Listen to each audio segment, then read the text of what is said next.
Hello, Resurrection. It's June 8 here in the church office, probably at your house too. It's Casual Wednesday today, as you can probably tell. Good job showing up on Sunday for our Pentecost service, one of the seven principal feast days of the year, and also for the parish picnic. I had a good time. I think y'all did too. We had plenty to eat and good food, and folks seemed to hang around because we were all having a good time.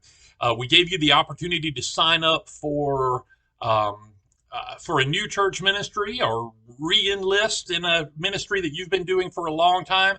And I was so pleased at the turnout for that. In fact, it was so successful. We're going to leave those sign-up sheets up for a couple of weeks. So if you didn't get a chance to sign up, or if you weren't with us on Sunday, you can do that for the next couple of weeks. You know, what we're doing is we're trying to get ourselves organized so that we can restart all of the things that kind of fell away during the pandemic. I know that we're ready to do those again, but we've just had trouble getting our all of our ducks in a row with it, and I think this is going to be the thing that'll help us to get all of that done. We'll print some literature for each of the groups that you've signed up on. We'll make some schedules and plan some events, and I think we're getting ready to hit it on all cylinders again. I was so pleased on Sunday and have been so pleased with church attendance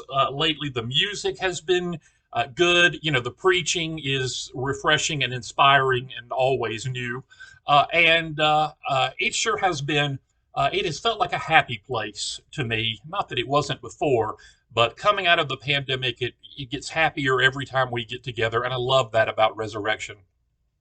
I say so often that Resurrection is a place where we genuinely love each other. And you can feel that when you walk in the door. You can feel that we really do love one another. And when someone walks in and feels that, they're going to want to come back and be part of it. I think that's why we're growing. I think that's why we have visitors every week, and why we keep many of our visitors. I'd like to keep them all. One thing that church growth people talk about a lot is, what is it that keeps a visitor, and what is it that makes a visitor decide to go on and look somewhere else? Well, there are, of course, a lot of different reasons for that. One reason is they show up and they've never been to the Episcopal Church before, and it's not the worship style that they're used to. And let's admit it, it's certainly very different from, say, the non-denominational churches and things like that. It's very traditional hymns and choirs and organs, and there are people who are just not used to that. Now, I happen to think that people grow to love that as they become more and more Episcopalian, but some people just aren't there. Uh, but we do a pretty good job with this sounds awfully clinical, but visitor retention. We do a good job with that at Resurrection.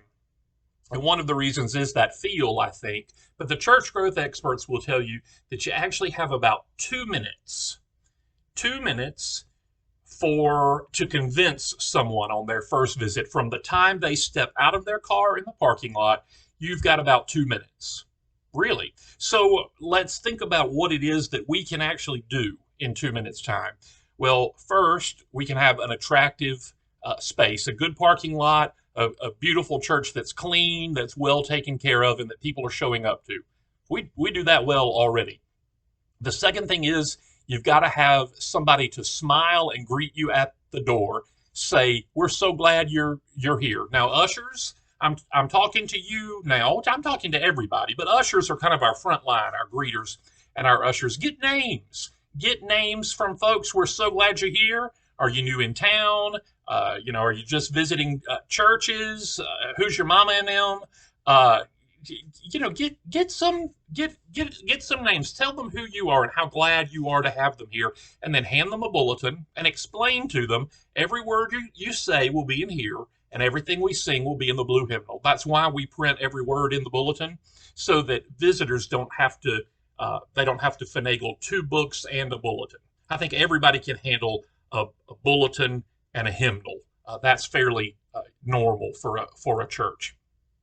And then they go in and they sit down, And hopefully they're seeing a prayerful congregation when they do that, when they go in and sit down. And that's really about all you can do before somebody makes up their mind. Gosh, this place is not very friendly.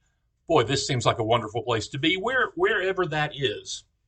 So, the priest can't do all of those things. It takes all of us to do that. Now, it is, of course, important to have good music. It is important to have a theologically solid sermon that doesn't bore the pants off of you.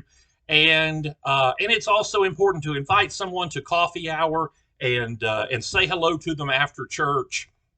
But a lot of times folks have got their mind made up by then. One of the things that I say over and over again is nobody sits alone. Now, sometimes people want to sit alone in a pew. That's not necessarily what I mean. But when we go to coffee hour or when we have a dinner or an event, nobody sits alone at a table. If you see somebody alone or a family that's alone and not well connected, go connect. That's what we do. We go and we welcome folks as if they were Jesus himself, and we pour out our hospitality. Right? It's a very Benedictine thing to do, and the Church of England, England is still the land of the Benedictines. It's a very Benedictine thing to do, to open our hearts to folks and bring them right on in. Nobody sits alone. And if you see somebody in church that doesn't know what's going on, they're having trouble, this is all new to them. What book do I go to? What bulletin am I in? Pick up where you are and go sit down with them and hand them a hymnal when they need it, and point to a line in the bulletin when they need it. Not in an overbearing way, but in a way to say, this is great worship and we want you to be able to participate in it. So I tell you all the time that you are a very welcoming congregation and you are a very friendly. There's two different things, but you are a very friendly congregation and you are a very welcoming congregation. So once we have those things nailed down, the next thing we need to do is make sure that people are able to really get in here with us if they want to. There has to be a job for everybody that wants one.